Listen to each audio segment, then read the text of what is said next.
ভাই একটু একটু চেপে দেন। এই ভাই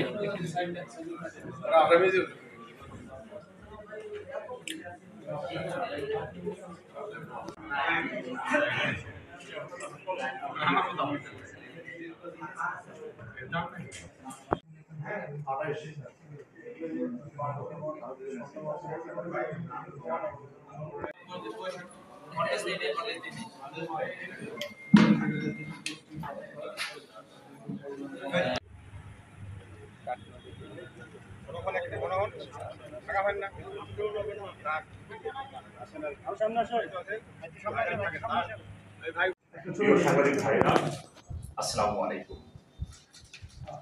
আপনারা ইতিমধ্যে জেনেছেন যে র্যাপিড অ্যাকশন ব্যাটালিয়ন 10-এর একটি টিম আজকে একটা অভিযান পরিচালনা করেছে ঢাকাস্থ বেইলি রোডে। সেই অভিযানে 3টি পুষ্টি পাথরের মূর্তি সহ বিপুল পরিমাণ বিদেশি মদ উদ্ধার করেছে এবং 4 জনকে আটক করেছে।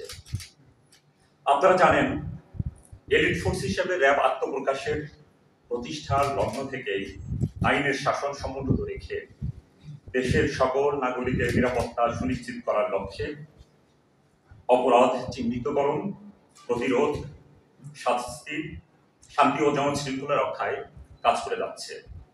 খুন, ধর্ষণ, নাশকতা এবং প্রতারণা সহ বিভিন্ন ধরনের অপরাধী চক্রের সাথে সম্পৃক্ত অপরাধীদের গ্রেপ্তার করে আইনের আওতায় নিয়ে আসার জন্য র্যাব সচেষ্ট রয়েছে।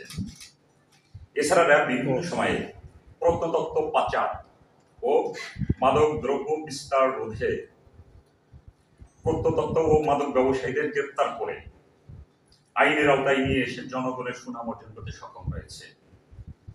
তারই ধারাবাহিকতায় গোয়েন্দা তথ্যের ভিত্তিতে র্যাব 10 জানতে পারে যে কতিপয় চোরা কারবারি বেশ কিছুদিন যাবৎ দেশের বিভিন্ন এলাকা হতে পুষ্টি পাথর ও বিদেশি মদ সহ বড় বড় চালান নিয়ে এসে তাদের সুবিধাজনক স্থানে মজুত করে রেখেছে। এই বিষয়টি জানতে পেরে র্যাব 10-এর একটি চৌকস আভিযানিক দল তাদেরকে আইনের আওতায় নিয়ে আসার লক্ষ্যে গোয়েন্দা নজরদারি বৃদ্ধি করে। এরই ধারাবাহিকতায় অদ্য 27শে মে 2025 তারিখ বিকেল আনুমানিক 3:10 ঘটিকার সময় উক্ত আভিযানিক দল গোপন সংবাদের ভিত্তিতে রাজধানীর বেইলি রোডস্থ বেইলি হাইটসের 4র্থ তলার একটি ফ্ল্যাটে অভিযান পরিচালনা করে আনুমানিক 34 কোটি টাকা মূল্যের 3টি পুষ্টি পাথরের মূর্তি ও আনুমানিক 40 লক্ষ টাকা মূল্যমানের 110 বোতল বিদেশি ব্র্যান্ডের মদ সহ ব্যবসায়ী চক্রকে গ্রেপ্তার করেছে। জিজ্ঞাসাবাদে তাদের নাম জানা গিয়েছে। একজনের নাম মোহাম্মদ জাকির হোসেন, তার বাড়ি হলো ভোলা জেলায়। আরেকজনের নাম আহমদ মোস্তফা, তার বাড়ি রংপুর জেলায়। আরেকজন মোহাম্মদ আনোয়ারুল হক, তার বাড়ি ময়মনসিংহে। আরেকজনের বাড়ি মোহাম্মদ রহমান, তার বাড়ি মাদারীপুর বলে জানা গেছে। উদ্ধারকৃত 3টি পুষ্টি পাথরের মূর্তির একটি ওজন হলো প্রায় 88 কেজি ও এটার উচ্চতা 42 ইঞ্চির বেশি এবং অন্যটির ওজন 19 কেজির বেশি এবং উচ্চতা 26 ইঞ্চি। প্রত্যক্ষদর্শীদের ধারণা মতে পুষ্টি পাথরের মূর্তি দুইটি বিষ্ণুদেবের বলে জানা যায়। উদ্ধারকৃত অপর একটি মূর্তির ওজন প্রায় 92 কেজি ও উচ্চতা 22 ইঞ্চি। প্রত্যক্ষদর্শীদের ধারণা মতে পুষ্টি পাথরের মূর্তিটি গরুর বলে জানা যায়।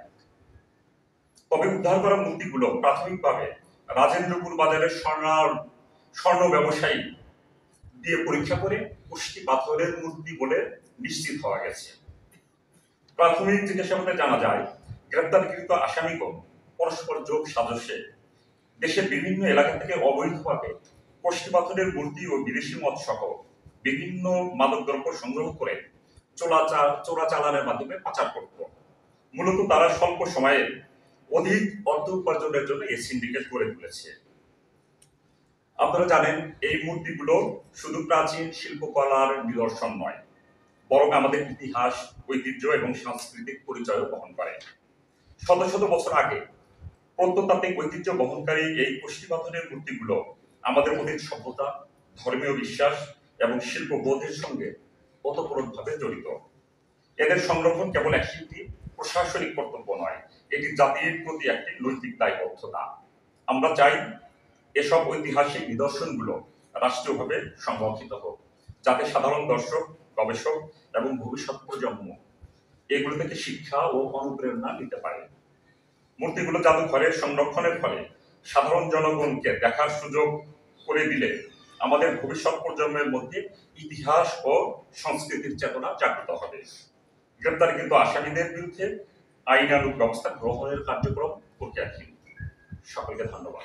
এই মূর্তিগুলো এবং বিদেশি মদগুলো যে উদ্ধার হয়েছে, যাদেরকে গ্রেপ্তার করা হয়েছে তাদেরকে আইনের আওতায় আনা হবে, তাদের বিরুদ্ধে মামলা হবে।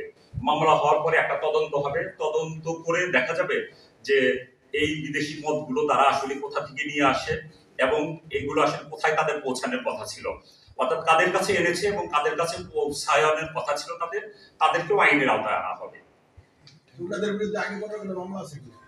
সেটা আমরা যাচাই বাছাই করে দেখছি। আমরা পরে অল্প সময়ে আমরা নিয়ে আসছি যাতে এই নিউজটা আপনারা আজকে কভার করতে পারেন, সেই জন্য সেটা আরো জিজ্ঞাসাবাদ এবং তদন্তের মাধ্যমে সেটা জানা যাবে। আটককৃতদের মানে পেশায় কি ছিলেন তারা? তারা পেশায় আমরা এখানে বলেছি যে তারা পেশায় তারা মাদক ব্যবসায়ী,